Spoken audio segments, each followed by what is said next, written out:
भारतीय दर्शन के अंदर जो वर्ण व्यवस्था थी उसके थोड़ा स्टेटस को समझना पड़ेगा। भारतीय दर्शन के अंदर भी खुले रूप से दो वर्ग हैं, जिसमें एक वर्ग है जो है जिसको ब्राह्मण क्षत्रिय वैश्य कहा गया।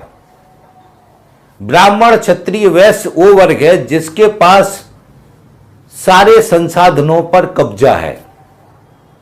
राजा के पास राजसत्ता है, ब्राह्मण राजा बनेगा या क्षत्रिय बनेगा। व्यापारियों के पास धन का कब्जा है, राजाओं के और ब्राह्मणों के पास जमीन और धन का कब्जा है। तो सारा जो पावर है, ताकत है, वो सारे संसाधनों पे कब्जा ये ब्राह्मण क्षत्रिय वैश्य का है वर्ण व्यवस्था के अंदर।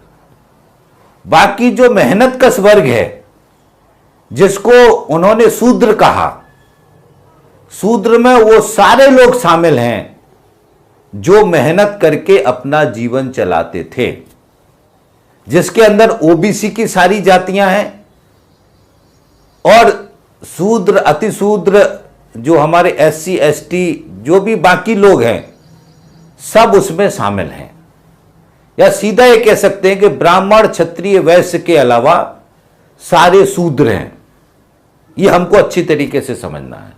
इसलिए जो शूद्र थे, शूद्रों को प्रॉपर्टी रखने का अधिकार नहीं था। उनका काम था कि आपको ब्राह्मण क्षत्रिय वैश्य की सेवा करना है।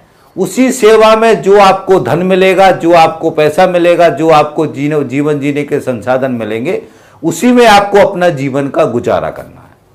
आपको संपत्ति नहीं रखना है, क्योंकि संपत्ति रखेंगे तो फिर आप जो सेवा वाला काम है वो नहीं करोगे। इसीलिए घोषित रूप से पूरा सिस्टमेटिक तरीके से ये दो तरीके का वर्गीकरण है, जिसको हमको अच्छी तरीके से दिमाग में बिठाना है। इसी के साथ में ध्यान रखना, संपत्ति का भी वर्गीकरण है। जैसे मैंने बताया आपको कि सारी संपत्ति ब्राह्मण क्षत्रिय वैश्य के पास है और जो शूद्र थे उनको संपत्ति रखने का अधिकार ही नहीं था। ये संपत्ति विहीन लोग थे, ताकि ये सिर्फ मेहनत मजदूरी काम के ऊपर डिपेंड रहें, उसी से अपने जीवन जीने का गुजारा करें और पीढ़ी दर पीढ़ी ये सेवा में लगे रहें। ये व्यवस्था लगभग 3000 साल तक चली है। बल्कि हमको ये समझना है केवल दो ही तरीके की जातियां हैं, ऐसे समझ लो। ये वो लोग हैं जिनके पास धन, सत्ता और संसाधनों पर कब्जा है, वो एक जाति के लोग हैं। दूसरा वर्ग वो है जिनके पास धन संपत्ति नहीं है, जो मेहनत करके अपने जीवन का गुजारा करते हैं, तो वो मेहनत कश वर्ग है। ये वर्ण व्यवस्था के अंदर बहुत ही अच्छी तरीके से वर्गीकरण, जिसको हमको ध्यान रखना है। अब दूसरा साथियों जो आगे का विषय है, जिसमें हमारे ब्राह्मण क्षत्रिय वैश्य के जो लोग हैं आज की परिस्थिति में, उनको अच्छी तरीके से समझना है कि जैसे ही उद्योगीकरण हुआ, राजाशाही व्यवस्था खत्म हुई, हमारे देश के अंदर जैसे ही अंग्रेज आए, उन्होंने सारे राजाओं का राज खत्म किया। उसके बाद से हमारा देश आजाद हुआ। आजादी के बाद संविधान बना।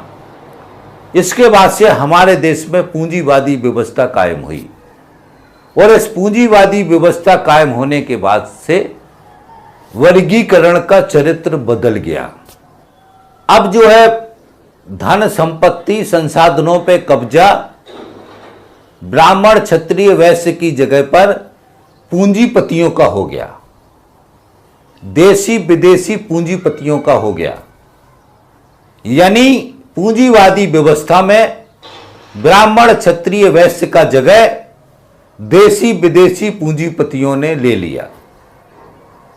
अब जो दूसरा वर्ग था, शूद्र थे, जो मेहनत कश वर्ग था, अब मेहनत कश वर्ग का चरित्र बदल गया। मेहनत कश वर्ग के अंदर ब्राह्मण क्षत्रिय वैश्य और शूद्र चारों वर्णों के बच्चे मेहनत कश वर्ग में शामिल हो गए।